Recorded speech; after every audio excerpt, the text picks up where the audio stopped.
Sveiki! Daugelis iš mūsų mėgstame važinėti dviračiu. Tačiau ir visi žinome, kad neretai taip sportuodami mes blogai sėdime arba netaisyklingai miname pedalus. Kaip daryti viską teisingai, mums papasakos Lietuvos kūno kultūros akademijos lektorė Simona Pajauninė. Simona, tai kaip taisyklingai sportuoti dviračiu? Pirmoje eilėje taisyklingai atsisėsti.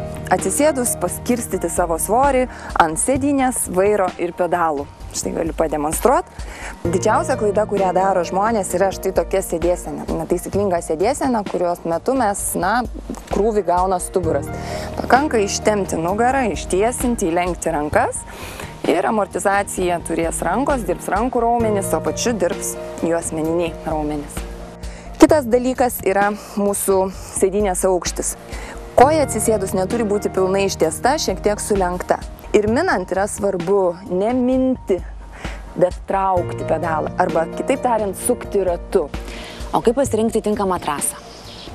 Geriausiai tinka parko takeliai, dviračių takai, ramus gyvenamasis rajonas, gatvės dėja netinkamos mankštinimuisi dėl didelio oro užterštumo.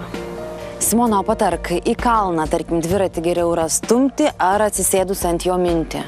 Jeigu kalnelis nėra didelis ir jis yra užmiestyje, kodėl nepabandžius, gal ir užminti. Tačiau jeigu kalnas yra miesto teritorijoje, gatvėje, kurioje didelis transportas, vertėtų geriau nekvėpuoti to oru intensyviai, o šalia dviračio jį užstumti. Ačiū Simonai, o daugiau pokalbių apie sveikatingumą išgirsite kitose laidelėse būtina žinoti. Iki!